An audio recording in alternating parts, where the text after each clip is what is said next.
Hello, English learners, and welcome. I'm your host, Paul. How are you doing today? I'm doing well, thank you. Excited to chat about English learning today.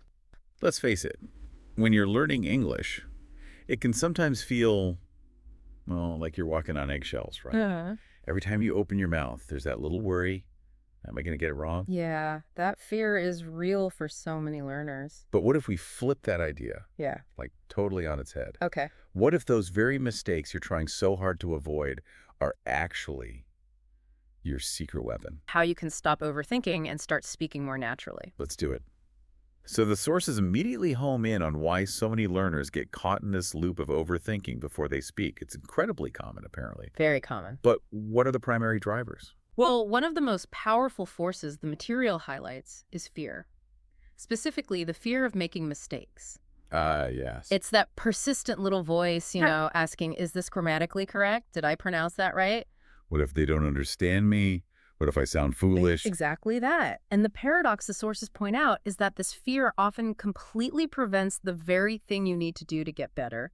Which is speaking. Which is speaking, like learning any skill, riding a bike, playing an instrument, even learning your first language. Right. You learn by doing, by trying, and yes, by messing up. Think about babies learning their first language. Oh, yeah. They babble, they guess, they get things hilariously wrong, and that's exactly how they figure it out. That makes total sense. Yeah. So fear is number one. What else? The sources also heavily emphasize the habit of translation. Okay. And this isn't just translating a tricky word here and there. It's trying to construct sentences in your head by translating directly from your native language, word for word or structure for structure. And the material shows this is just a major bottleneck. A huge one. Not only does it slow you down dramatically, but direct translation. Well, it rarely works smoothly because English structures and idioms are often completely different. So you end up trying to force a sentence that just doesn't sound natural. Or you just get stuck because there's no direct equivalent word or phrase. Okay, so fear, translation. What's the third main reason? Another significant barrier identified is perfectionism. This idea that you need to have every single grammar rule memorized and applied perfectly before you can speak comfortably. Which is impossible. Pretty much, but the sources are really clear. Native speakers don't speak perfectly. We constantly use contractions like gonna and wanna. We sometimes start a sentence one way and finish it another. We stumble, we use fillers. All the time. Fluency, the sources argue, is about the flow of ideas and being understood, not about grammatical flawlessness. Right, not sounding like a textbook. Exactly. The material uses this really compelling analogy. Right. It says focusing intensely on grammar rules while you're trying to speak is like trying to read the driving manual while you're driving a car. Oh, wow. Okay. You just can't do both effectively or safely at the same time. The focus needs to be on the act of driving the speaking itself. That analogy really sticks. It highlights that trying to be perfect in the moment of speaking is actually counterproductive. Totally. So if you recognize this pattern in yourself, fear the translation, the perfectionism, know that the sources say it's a common hurdle. Very common. But absolutely surmountable. There are concrete ways to train your brain to bypass this. And that brings us to the often discussed idea of thinking in English. What do the sources say that actually means? Right, because that phrase can sound a bit vague, can it? Like some kind of linguistic superpower you magically acquire overnight. Yeah, like you just flip a switch. But the sources really demystify it. Thinking in English, they say, isn't about suddenly having perfect, complex internal monologues in English. It's much more about significantly reducing or even eliminating that internal translation step we just talked about. Okay, so it's less about sounding sophisticated in your head and more about building a direct pathway. So instead of native language, translate English, speak. It becomes just concept idea English to speak, much more direct. Got it. Going straight from the thought or the thing you see to the English word or phrase. Precisely.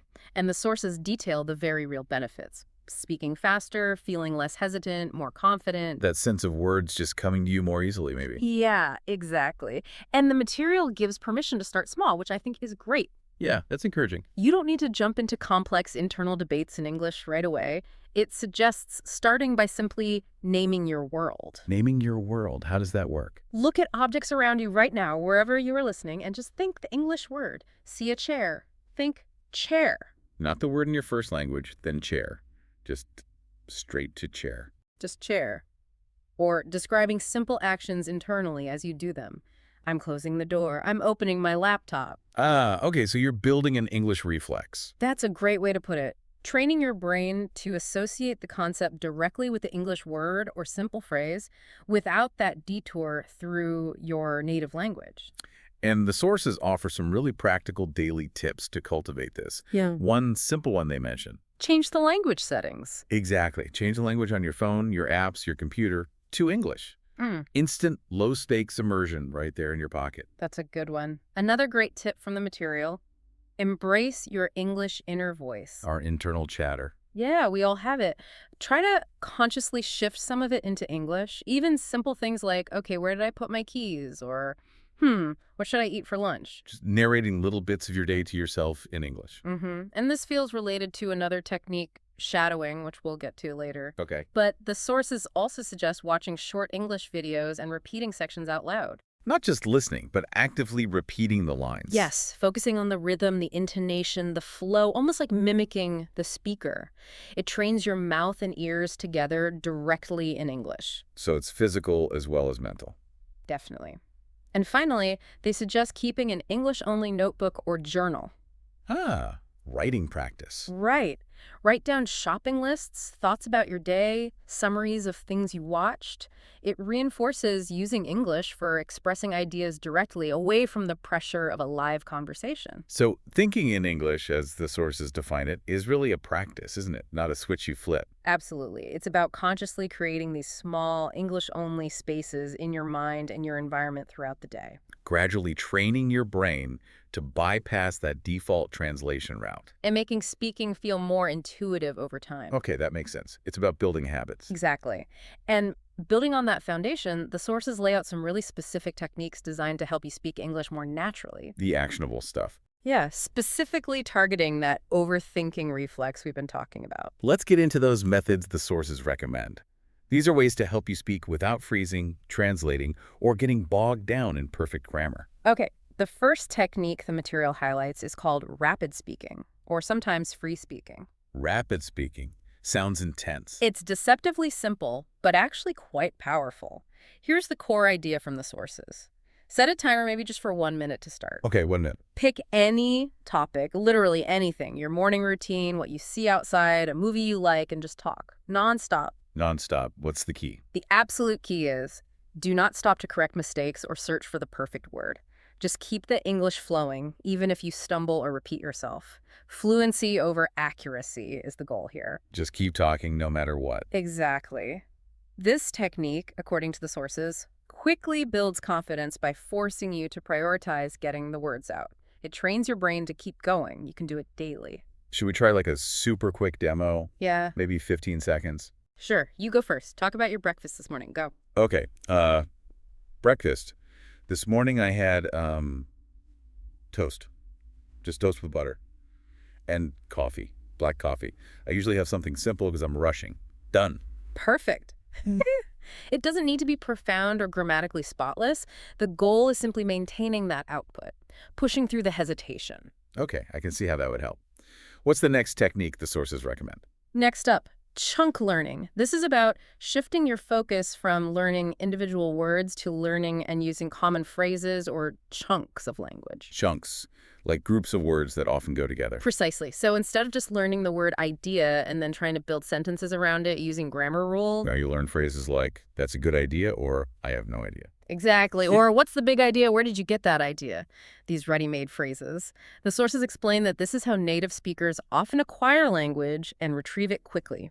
It's like having pre-assembled Lego blocks, right? That's the perfect analogy used in the material. Instead of fumbling with individual bricks every time, you grab a ready-made unit like, how are you doing? Or, I'm looking forward to it. It dramatically reduces the mental load, the thinking time, during a conversation. It really does. Okay, for boosting spontaneity, the material suggests something like improv games? Improv, like comedy improv. Sort of, especially with a partner, but you can do it alone too.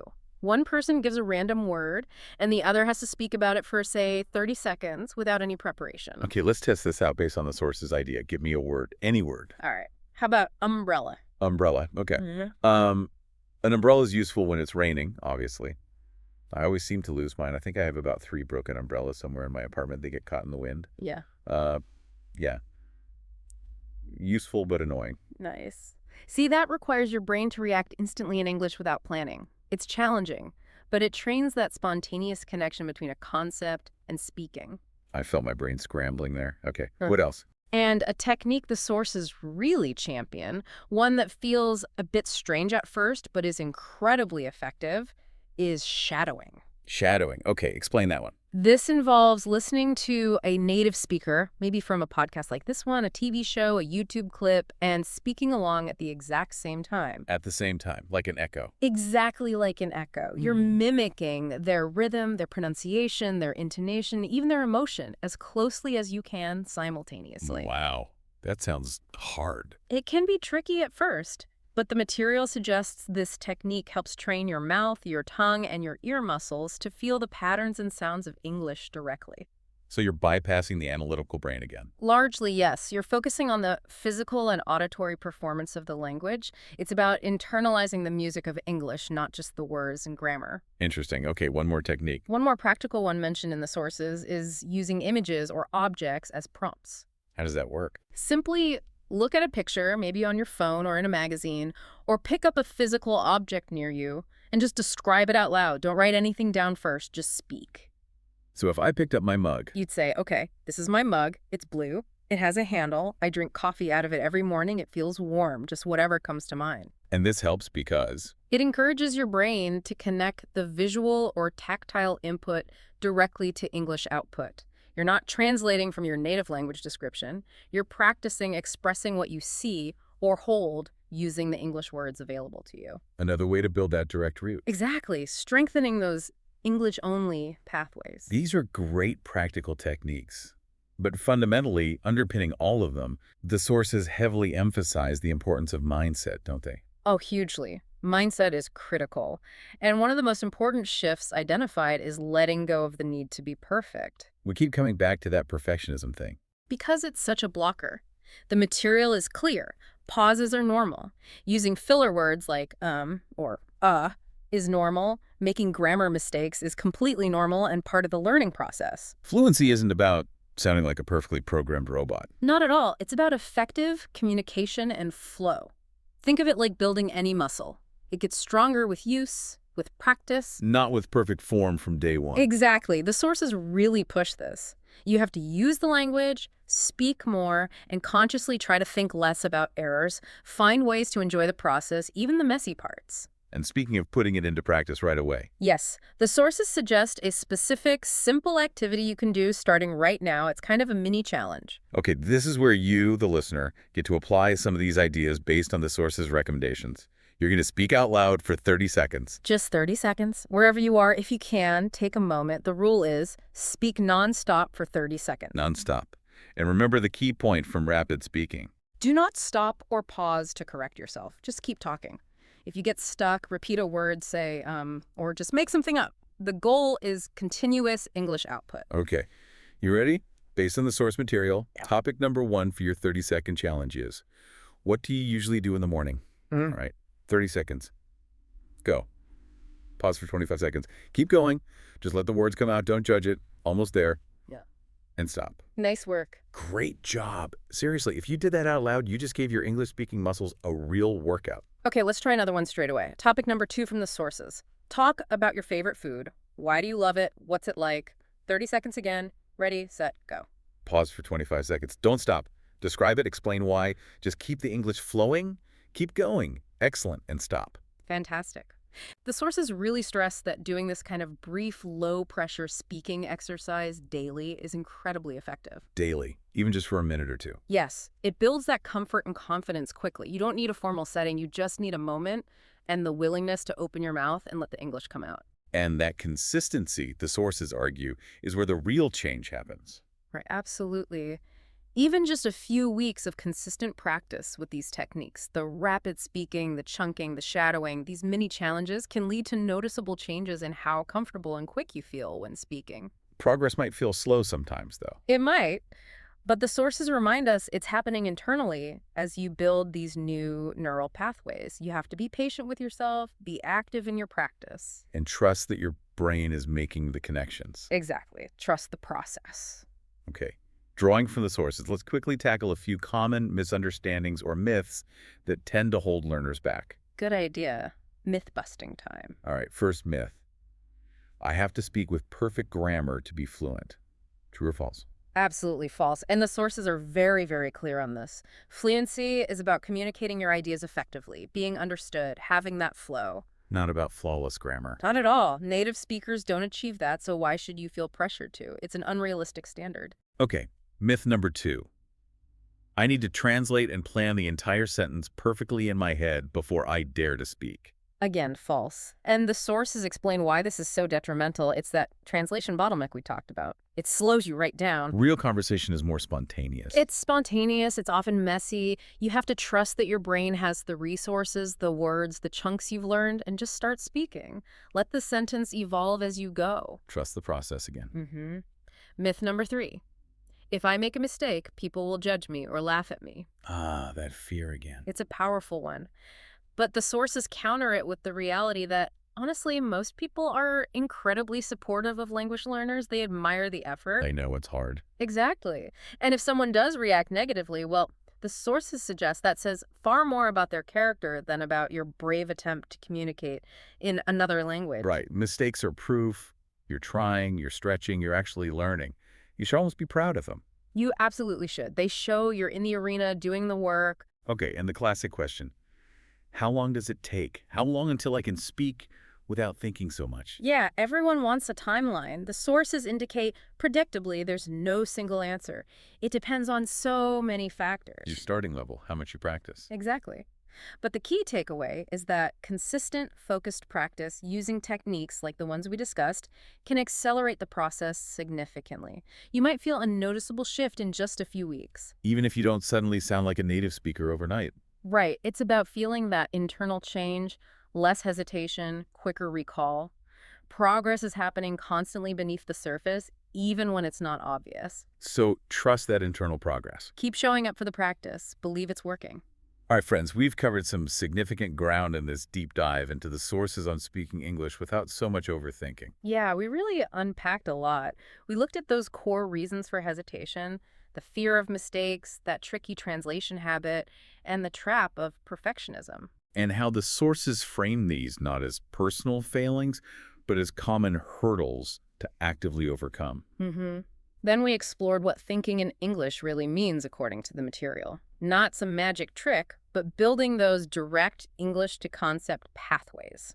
Through simple, consistent daily practices like naming your world, using your inner voice, changing your tech language. And we gave you those practical, actionable techniques recommended by the material, the rapid speaking, to build flow. Chunk learning for those ready-made language units. Improv games for spontaneity, shadowing for rhythm and feel, and using images or objects as prompts for direct English output. We also hit those persistent myths, reinforcing that fluency isn't perfection and that mistakes are not just allowed, they're essential steps on the path. Definitely. And if there's one core message that really echoes through all the sources we examined today, it's this. Fluency is primarily built through doing. Through speaking. Through speaking, not through endless internal analysis or waiting until you feel ready. The more you actively open your mouth and speak English, the more automatic, comfortable, and natural it will become over time. So keep putting yourself out there. Speak out loud every day if you can, even when it feels awkward or imperfect. Make those mistakes. Okay. Learn from them, but don't let them stop you. They are your proof of progress. They really are. So here's maybe a final thought, drawing from the spirit of these sources for you to carry forward. Okay. Every single time you open your mouth and choose to speak English, whether it's asking for directions, joining a conversation, or just doing one of those 30-second challenges, regardless of the stumbles or imperfections, you are directly building the fluency you desire. The very act of speaking is the path to speaking more freely. That's powerful. The journey is the speaking itself. Exactly. You already have the knowledge inside you to start. What you need now, maybe, is just the courage to open your mouth and practice using it. Trust yourself, trust the process, and take the plunge. You can do this.